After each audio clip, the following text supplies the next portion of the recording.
Canal Muita Informação no ar, e eu converso agora com o psicólogo e colunista da Rádio Câmara Salvador, Sérgio Manzioni, para falar sobre um assunto que muitas pessoas não conhecem, mas que com certeza estão envolvidas, que é a questão dos relacionamentos tóxicos, Sérgio. Como identificar esses relacionamentos tóxicos e muitas vezes abusivos? O relacionamento tóxico, como o próprio nome está falando, ele já não faz bem. Se ele não faz bem, é porque está trazendo algum tipo de infelicidade, algum tipo de desconforto dentro da relação. A diferença aí básica entre um relacionamento tóxico para abusivo seria que o abusivo é um relacionamento tóxico elevado ao máximo, onde você vai incluir também aí agressão física, assédio moral, todo tipo assim de chantagem emocional. Esse aí já seria um relacionamento abusivo. O relacionamento tóxico está muito mais próximo de nós, Oswaldo, do que a gente pode imaginar. Ele está aí não só nos relacionamentos amorosos, mas também no relacionamento de trabalho, relacionamentos os profissionais, de família inclusive. A gente pode ver que esse tipo de relacionamento, o que acontece com ele? Alguém dentro do relacionamento não está bem.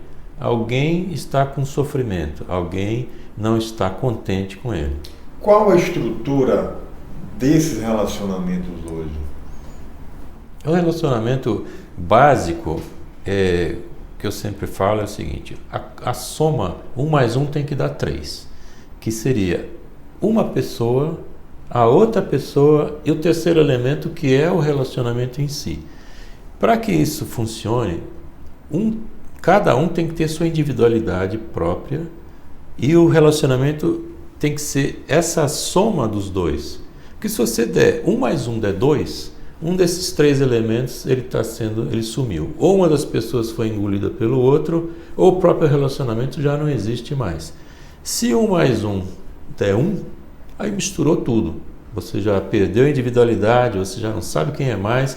O relacionamento misturou tudo. E 1 mais 1 der 0, então nem conta. Difícil perceber, as pessoas perceberem nas relações hoje em dia a necessidade de estar junto sem estar misturado?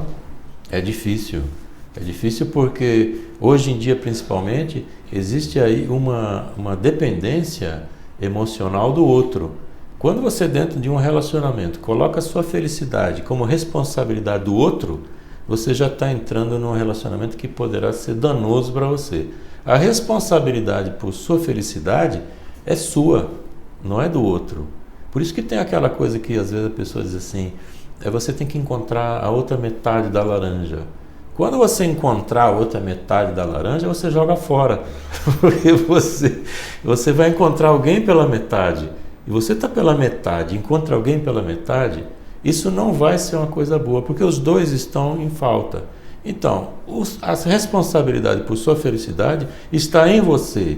Você que tem que buscar isso. Então, primeira coisa é o amor próprio, é esse auto-amor, é a pessoa olhar para dentro de si e ver suas qualidades, ver seus defeitos também, e depois disso olhar para o outro. Então, um relacionamento para ser saudável, ele tem uma pessoa feliz que compartilha a felicidade dela com o outro que também está feliz. Esse relacionamento tóxico pode ser no trabalho, pode ser na família, pode ser nas relações de um modo geral. Como a pessoa que está envolvida numa situação como essa pode fazer para se perceber numa situação onde há essa fragilidade? Esse é um ponto interessante, Oswaldo, porque esse tipo de relacionamento, por vezes, ele é muito sutil e a pessoa vai entrando assim paulatinamente nesse processo e não vai às vezes nem percebendo. É aquela história que a gente fala às vezes em quando, o sapo, né? Você coloca o sapo na água quente, fervendo, ele morre, mas se você colocar ele vagarosamente, você coloca e vai esquentando a água, ele não percebe isso. Então, o relacionamento, ele vai paulatinamente sendo detonado por algum motivo. Pode ser a falta do amor, a falta desse companheirismo, um dos parceiros já não quer mais a relação, ou então tem um jogo de poder aí também. Alguém dominando alguém e assim vai fazendo com que a autoestima do outro vá sendo baixada pouco a pouco. até o momento que essa autoestima ela está assim na sarjeta. E às vezes a gente recebe muito em consultório as pessoas com esse tipo de situação que estão assim em frangalhos mesmo. A pessoa vem destruída e a individualidade vai junto, porque a autoestima indo embora, a identidade começa a ter problema.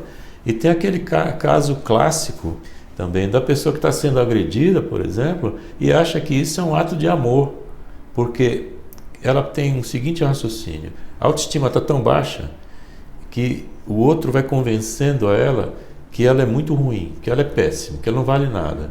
E a pessoa então pensa o seguinte: bom, eu sou muito ruim, eu não valho nada, mas esse cara aí está comigo. Esse cara só pode estar comigo porque ele me ama, porque senão ele não estaria comigo. E isso acontece inclusive nos relacionamentos onde tem casos de agressão contra a mulher. É o que é mais comum. É mais comum, porque a pessoa perde a referência completamente. Por isso que a gente não pode se isolar. A gente não pode ficar isolado no mundo. A gente tem que ter grupos de referência. Você tem que andar pelo mundo, você tem que ter grupo de amigos, você tem que ter grupos sociais diferenciados. Você pode ter um grupo para dançar, pode ter um grupo para fazer crossfit, não importa, você tem que ter vários grupos e que você possa conversar, para você ter referências diferentes, porque se você começa a isolar, e o que acontece muito nesses relacionamentos tóxicos, normalmente um dos parceiros começa a cortar qualquer relação social do outro. Então não pode sair de casa, você tem que voltar para casa, o nosso mundo é só o que importa. Ele vai tesourando tudo que tem em volta para que ele não perca aquele objeto dele, fique sob domínio. Então a pessoa vai perdendo a referência e com isso vai perdendo a identidade também. O que fazer para identificar, para as pessoas que estão nos assistindo, o que fazer para identificar e como se libertar de um relacionamento tóxico como esse? Já que há essa dificuldade natural das pessoas se perceberem numa situação dessa de dependência. Oswaldo, relacionamentos são feitos para serem prazerosos. A gente tem que estar num relacionamento, seja ele qual for, amoroso, profissional, ele tem que ser prazeroso. Prazeroso e respeitoso. No mínimo. O respeito é a base de qualquer relacionamento. Então tem que ter respeito e ele tem que ser bom. Mesmo que você não tenha aquela euforia de estar comemorando todo dia, mas você tem que ter um relacionamento que seja estável, ele seja bom e que você possa crescer dentro dele. Não só como pessoa, mas também como a outra parte do relacionamento. Relacionamento que faz você não crescer, ele está travando o seu crescimento individual, ele está lhe embotando, está errado. Relacionamento que está lhe trazendo qualquer desconforto, está errado. Qualquer coisa que seja ruim, está errado. Então, o certo nesse caso seria as pessoas se amarem, se perceberem e se notarem de uma forma diferenciada no próprio contexto, na própria vida? Sim. É essa a dica que você daria para a gente finalizar? A dica que eu dou é simples. Se você não está contente no relacionamento, por algum motivo, procure ajuda. Essa ajuda pode vir, a princípio, de um amigo, pode vir de um pastor, de um padre, de algum grupo de referência, mas também é muito importante procurar uma ajuda profissional, procurar um psicólogo. E por que eu falo isso? Porque o psicólogo ele vai ter uma visão isenta da emoção. Ele não está envolvido emocionalmente naquela situação, então ele pode avaliar aquela situação de uma forma completamente distante e isenta mesmo. E aí você pode perceber também dentro desse processo se o problema no relacionamento tóxico ou não é você ou o outro, porque é uma coisa comum também que acontece quando a gente fala nesse assunto, a pessoa sempre fala o seguinte: é verdade, meu companheiro é terrível, é verdade, minha esposa ela não vale nada. Mas acontece que às vezes a pessoa que está se colocando nessa posição de vítima, ela é a causadora do problema no relacionamento. Então, está manso, está tranquilo, na posição de sofredor, não significa que a pessoa não seja a geradora disso. Como isso é muito difícil e muito sutil de ser avaliado, a dica é assim: não está fazendo bem, está sofrendo, procure ajuda profissional. Fica a dica aí de Sérgio Manzioni e a gente vai voltar a se falar sobre mais assuntos que impactam na sua vida e o comportamento no dia a dia. Segue com a gente no canal. Tchau. Obrigado, Sérgio. Até logo.